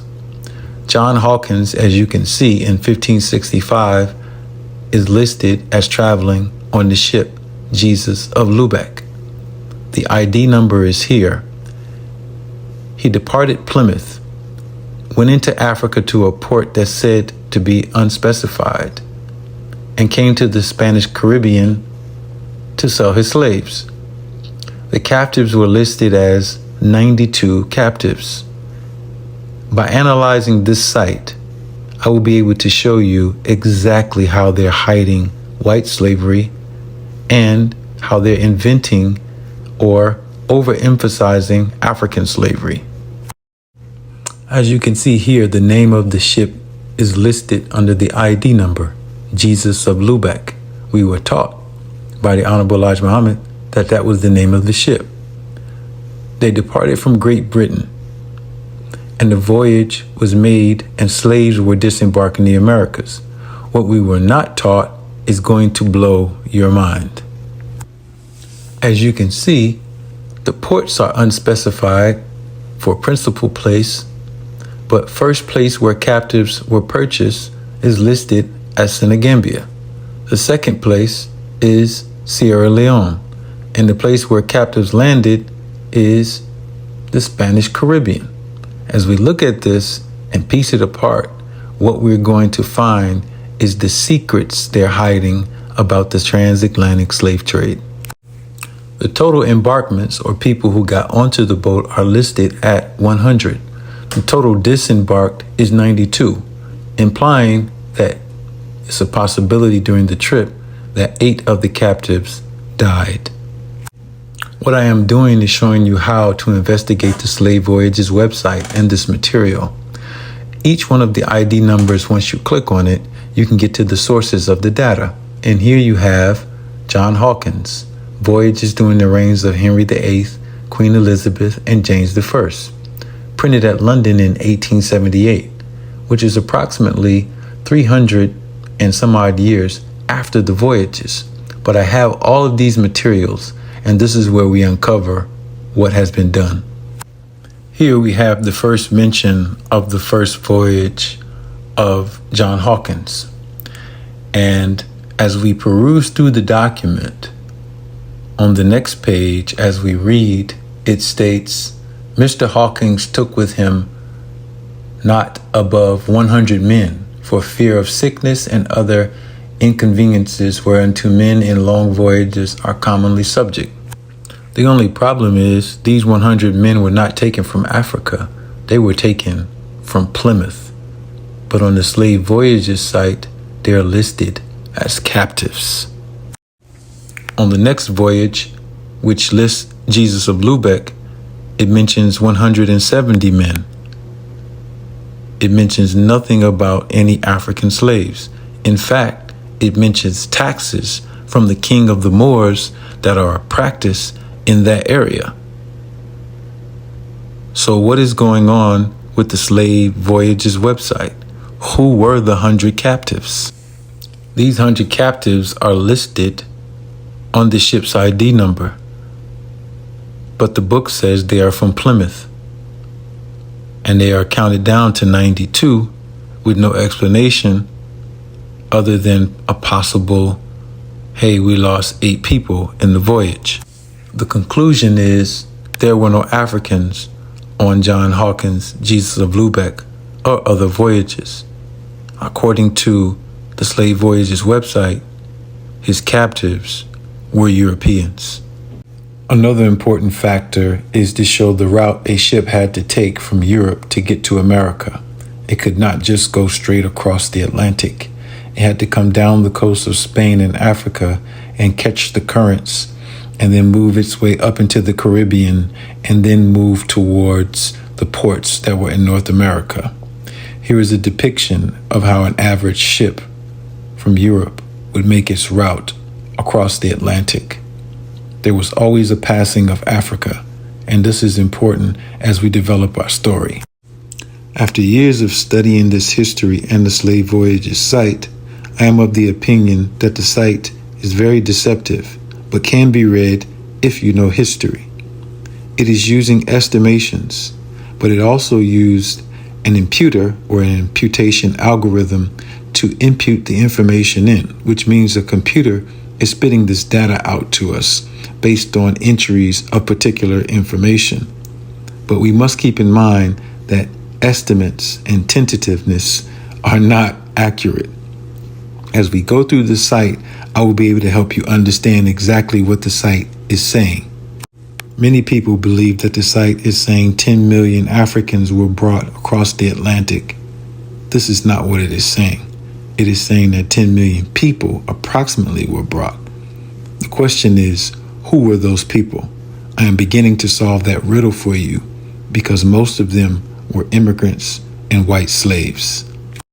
When the site is giving you exact data about embarkments and disembarkments of Africans, they're very detailed. Specifically, there are only approximately 8.2 thousand Africans recorded to have been brought here into and across the transatlantic into the Americas. The disembarkments are about 18,000, which means that they picked up 10,000 people in the Caribbean to carry on to the other ports that they have. Here you see estimates of 10 million being disembarked, 12 million embarking, implying that 2 million died throughout this whole entire time period. And that is very possible if you keep in mind that 10 million includes whites and blacks, white slaves, immigrants, black slaves, and black immigrants. Africans came here to work. Some Africans came as slaves. Many whites came as slaves. Many of them came as immigrants. Here we list from the site what and who was on the ships: white immigrants to the Americas and white slaves, African conquistadors and African workers, American islanders, American aboriginals, agricultural hardwares, and all of the rest is cargo. Cargo in the sense of supplies. Here we have a passenger list of ships coming to North America from 1607 to 1825. Most of these ships were carrying white slaves and white immigrants to populate the country. What we will see here will be remarkable, because what we will be able to prove is that the ships that were carrying European immigrants were also listed on the Slave Voyages website. Here you see the ship Jeffrey and the ship John and Mary. These ships carried immigrants and white slaves to the plantations of the Americas. When we go further back and look at the Slave Voyages website, what we find out is these same ships are listed during this time period, traveling and bringing what and who to where. This is the problem that people are having with reading this particular website and understanding the history of what has occurred. Here we see a list of people who are coming from Europe. The original list of persons of quality: immigrants, religious exiles, political rebels, serving men sold for a term of years, apprentices, children stolen, maidens pressed, and others who went from Great Britain to the American plantations. These are the verified records. They stole children. They sent slaves. They sent political exiles, many different types, and they're all listed on the Slave Voyages website. Here we have white slaves leaving from Bristol to Virginia, to a total count of 10,000 from 1654 to 1685. The records speak. Once again, we can learn to read the Slave Voyages website. In 1687, the Vogel Phoenix left the Netherlands on its way to an island in the Caribbean, St. Eustatius. Notice on the front page, it lists absolutely no captives. The line is blank. When we go to the details, we see that it had stops in West Central Africa and St. Helena. 363 people embarked and 311 disembarked. We do not get data on the missing people, but what we do understand is that there are no captives listed at all. So these were European and or African immigrants who came to St. Eustatius to work the plantations. whether they were African or European, they were voluntary workers who did not get listed as captives anywhere on the website. This is how you read slave voyages, and this is how you interpret the data, not based on propaganda, not based on marketing to make Africans the slaves. You have to look at history for what it is. Then you will see where we are and where you could possibly go. As we continue to deal with world genealogy and slave trades, we move now to a very rare slave trade called the Transpacific Slave Trade. It helps us understand the populating of the Americas with Asians who are now relabeled and reclassified as Native Americans. We have went over two earlier classifications and periods where those classifications were made in 700 AD and around 1200 AD. All three migrations from Asia, just under 1,000 years, disproved the Beringia and the thesis that someone came over an ice sheet and explains that the current population of Asians here who are being called Native Americans came here as slaves and came here in two prior invasions. Here we have a depiction of the Manila Galleon, a galley of ships that traveled from Manila to Acapulco. The trip took about 6 months, and there was only one trip per year. And so now we are using this to analyze how the Asians populated this particular area in Mexico. And we are documenting a very rare slavery that explains the genealogy of people who is now confused in the Americas, who are labeled as Native Americans, who are really Asian migrants and Asian slaves. The author of the article gives us this demographic information. The Transpacific trade involved peoples from disparate places, including East Africa, Portuguese India, specifically Malabar, the Muslim sultanates of Southeast Asia, and the Spanish Philippines. Once the slaves arrived in Acapulco, which was the main port, they were categorized as either blacks, also called Cafres, or Chino slaves. To get a further clear picture of this demographic of people who began to populate the Americas through this trade, we get the story of Gregorio Moreno, described as an Indian of the Chinese nation from the Philippine Islands, testifies to the length of the journeys undertaken by slaves in the employ of Spanish officials who used such merced licenses. After being removed from his land and his home of his parents and taken to Mexico, his owner, Don Lupe de Ulloa, took him to Peru, and it goes on. But this is an interesting classification. The Indian comes from the fact that anything west of Europe was considered the West Indies. The Chinese nation, because of the geographical area he was taken from, and of course it was the Philippine Islands. Next, we have the estimations of how many people were enslaved in the Transpacific Slave Trade. Guzman Rivas estimates a much larger number, suggesting that as many as 10,000 slaves went to Mexico during the whole course of the galleon's history. He does not distinguish the slaves. Reciprocal geographic influences of the Trans-Pacific galleon trade. Israel estimates a yearly entry of 600 Chino slaves, but provides no clear time frame. All right. On a different scale altogether, Luego claims that the Manila Galleon carried more than 4 million Filipino slaves over its 350-year run. His estimate is based on other sources. And there are others who give their numbers, from millions to thousands of Asians who populated Mexico at particular points. Here is an early depiction of Acapulco, which was the main point after they came down the California coast after crossing the Pacific. And here are points within the Valley of Mexico, all of which are places where you have said indigenous peoples now, Nahuas, Mixtecs, and others, when these are actually Southeast Asians who either came through the slave trade or came just a few hundred years earlier through migration. Take a look at these photos. One is Southeastern and one is Mexican. Can you tell from phenotype? No, you cannot. In the further studies that I do in part 3, I will prove that the STR clusters, the Y haplogroups, the mitochondrial haplogroups match.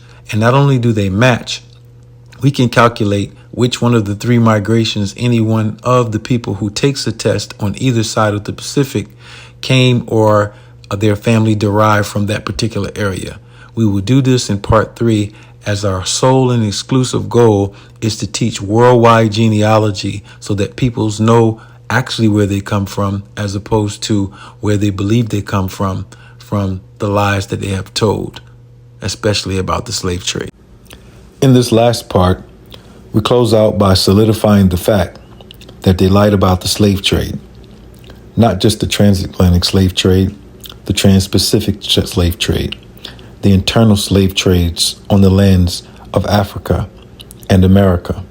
It is important for us to understand the genealogy and history of all peoples in order to understand how to fix and solve our own problems.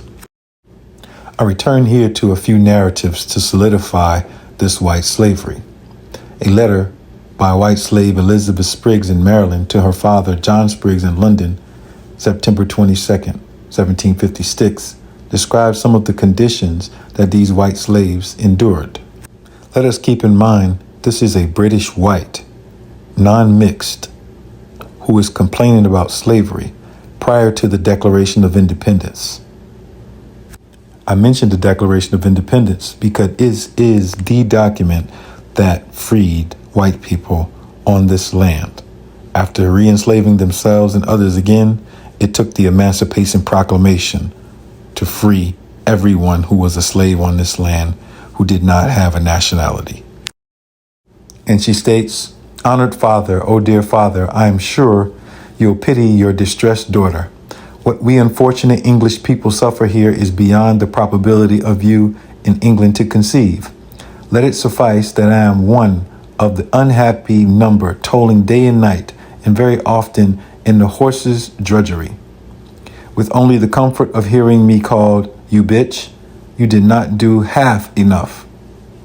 Then I am tied up and whipped to that degree that you're not serve an animal. I have scarce anything but Indian corn and salt to eat, and that even begrudged. Nay, many Negroes are better used, after slaving after master's pleasure. What rest we can get is to wrap ourselves in a blanket and lay upon the ground. This is the deplorable condition your poor Betty endures." Here is the source for that particular commentary, coming from a white woman who was being enslaved by her own British brothers and sisters. It must also be understood that whites were enslaved by Aboriginals. Here we have in the life of Charles Thompson documents showing that the provinces and colonies paid tribute to the Aboriginals. You don't pay tribute or rent to someone who is your inferior. And as we can see, that tribute was paid also for the release of captives, European captives, enslaved amongst the indigenous populations. So the slavery was a circuit. Indigenous peoples have been enslaved by white people. Africans have been enslaved by white people. White people have been enslaved by Africans. You see where this is going. It's a clear picture of a world that we have not been given a clear picture of. We need this clear picture because this clear picture is happening today. Here we go with a very famous book by Don Jordan and Michael Walsh, White Cargo. White Cargo explains this history of white slavery, which has been suppressed. The authors go on to say, in the 17th and 18th centuries, more than 300,000 white people were shipped to the Americas as slaves. Urchins were swept up from London streets to labor in the tobacco fields where life expectancy was no more than 2 years. Brothels were raided to provide breeders for Virginia. Hopeful migrants were duped into signing an indentured servants, unaware they would become personal property who could be bought, sold, and even gambled away. Transported convicts were paraded for sale like livestock. We will also notice as we get to the Emancipation Proclamation that it never mentions a race at all. In fact, none of the legal documents mention a race that are the foundation of the United States of America. And that is because of this reality of the slave trade. Here we have President Lincoln stated, whereas on the 22nd day of September in the year of our Lord, 1862, a proclamation was issued by the President of the United States containing, among other things, the following: that on the first day of January in the year of our Lord, 1863, all persons held as slaves within any state or designated part of a state, the people whereof shall then be in rebellion against the United States, shall be then thenceforward and forever free, and the executive government of the United States, including the military and naval authority thereof, will recognize and maintain the freedom of such persons, and will do no act or acts to repress such persons or any of them in any efforts they may make for their actual freedom. This is a case of the government ending slavery for everyone. It goes on to state, and by virtue of the power and for the purpose aforesaid, I do order and declare that all persons held as slaves within said designated states and parts of states are and henceforward shall be free, and that the executive government of the United States, including the military and naval authorities thereof, will recognize and maintain the freedom of said persons. 1863, the freedom of everyone. But what comes next? The 14th Amendment. It is our position that this is where everyone has been duped, and we need to be careful and understand civics, the law, our past, our rights by bloodline, and our rights to the soil in order to put ourselves in a position of freedom. Here in Louisiana, we have white children who were slaves, who were freed by the Emancipation Proclamation. It was not just blacks. It was not just Indians. It was everyone. And the slave owners were not just white, nor were they just Indian, nor were they just black. All of them held slaves.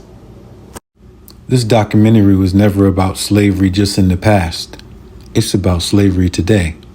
And the 14th Amendment solidifies how that was carried out. It states, all persons born or naturalized in the United States and subject to the jurisdiction thereof are citizens of the United States and of the state wherein they reside. This amendment mentions no color. However, it has been appropriated to apply to so-called Black Americans. Article 1, Section 2, Clause 3 of the Constitution uses the term free persons. Ask ourselves, why did they take free out when they redid this clause? Why did they add the word subject in? They added these terms because they know people do not know civics.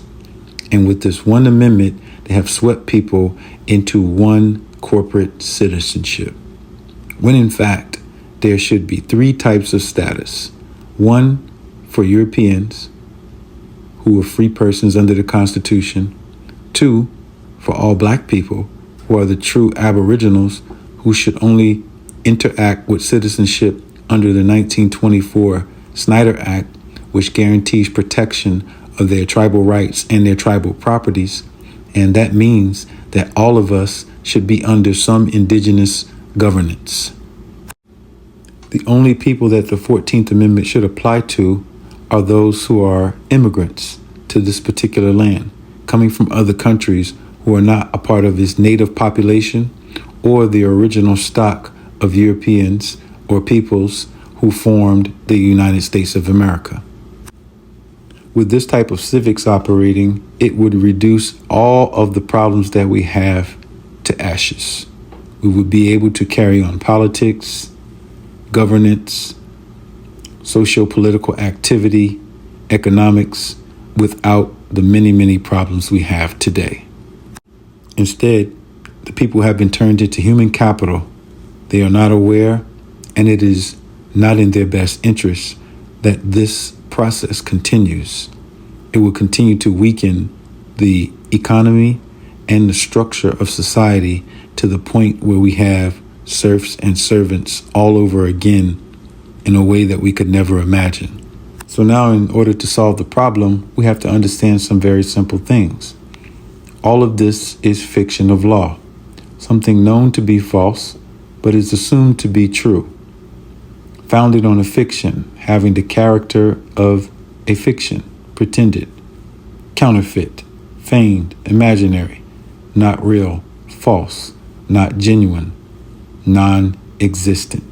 And it goes on. It is imperative that we all learn civics so that we could learn our proper political status and nationality and move forward. You will notice that the other laws that all are around us talk about negotiation, and the human capital operation occurs by negotiation in contract. And it tells you in the Uniform Commercial Codes that are active laws in all states that negotiation is effective even if obtained from an infant, a corporation exceeding its powers, or a person without capacity, by fraud, duress, or mistake, or in breach of duty, or as part of an illegal transaction. Wow, this is in your laws? When we look at the Delaware Trust Code, we understand why main entities like the Federal Reserve and the IRS are registered in Delaware. The governing instruments that they use are not subject to any statute of frauds.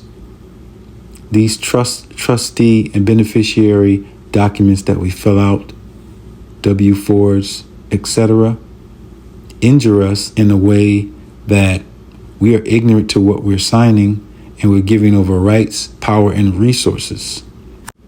We are told in those laws, though, that to the extent permitted by other law, negotiation may be rescinded or may be subject to other remedies. We just have to know what those remedies are. Here's the Federal Reserve registered in Delaware, Delaware being the first state, Delaware being the name of Delaware, who gave it to who? The she, or the Powhatan. We also have the IRS registered in Delaware, creating trusts and contract documents with human capital citizens who do not know their rights. Specifically, I'm talking to the Aboriginals who, when they have a jurisdiction, can protect themselves from having monies, resources taken from them that belongs to them by right and by statute. Here we have the United States House of Representatives, which is traded as the Office of Law Revision Council. Once a government enters into this activity, they are operating under fiction of law principles. Here is a case from the United States Supreme Court, Bank of the United States versus Planners Bank of Georgia. Look at what it says. The court held that as a member of a corporation, a government never exercises its sovereignty. It acts merely as corporateur. And further, when a government becomes a partner in any trading company, it divests itself so far as concerns the transactions of that company of its sovereign character and takes that of a private citizen. So the House of Representatives, which is doing business as a law firm, is trading its human capital citizens through bills, and those bills are funded by private banking monopolies, private vendors, private companies, who by default can go to the Federal Reserve and the open market window and get as much money as they want because they have a lien on the citizenry. I am not here to talk sovereign citizen madness to you. I'm here to give you facts that will help you. You can see that the Office of Law Revision Council is not under a code that is positive law. Positive law and prima facie law are different laws. Positive law has passed constitutional tests through case holdings. Prima facie law has not. So articles such as Article 8 that deals with nationality, Article 12, banks and banking, Title 15, trade and commerce, Title 26, the Internal Revenue Code, are all prima facie law, which means they have no application when you invoke a real statute or constitutional premises in any court of law. This level of ignorance is causing mass slaughter of the economic resources and therefore the social infrastructure of this nation. And this template has been mirrored in other countries. So the problem is the world is that people do not understand the science and art of governance. And once they are able to gain that particular knowledge, you will see things change. The slave trade never ended. It is still going on. And there are a few elite gentry, aristocracy type of families who have been running these games on the populace, and it won't change. Why won't it change? Because it cannot change while the people remain ignorant. Thus, this is why we are doing these documentary series through Aboriginal University and through the institutions in ARNA. Aboriginal University is the greatest university on earth because it is giving the templates for people to problem solve and to get accurate knowledge of the memory bank of history and then use that memory in order to move into a new direction. We cannot change society remaining ignorant. And the information that we disseminate through the text, the courses, and through this documentary series is the type of information that can give you the proper analysis so that you can problem solve in the same way that the immune system gets rid of foreign things that are in the body by proper detection. We have the Aboriginal Republic of North America, Shiamaru tribal government, the oldest indigenous peoples in the world, and the first form indigenous government that is operating in an international fashion, giving the template to all other indigenous peoples in the Caribbean, Africa, and throughout the world. How do we go from institution to institution to institution to building a sovereign indigenous state? This is what we have offered and are offering to the entire planet in their respective places. And this process has shown and proven to be effective. This is our motto: make America indigenous again. Make the Caribbean indigenous again. Make South America indigenous again. Make Africa indigenous again. All of these things can be done by us simply through applying ourselves to the knowledge that we are distributing. The Indigenous Peoples Political Party is a part of the Indigenous Political Authority. We are here to teach our people in the United States of America who are indigenous how to approach politics. We're also here to teach the white Americans how to approach politics. There's a reason why Donald Trump and politicians like him, whether they are indigenous or non-indigenous, are attacked. They're attacked because they understand the infrastructure that has enslaved you in the past and the present and the ones that will enslave you in the future. Just like when COVID crisis hit, what happened?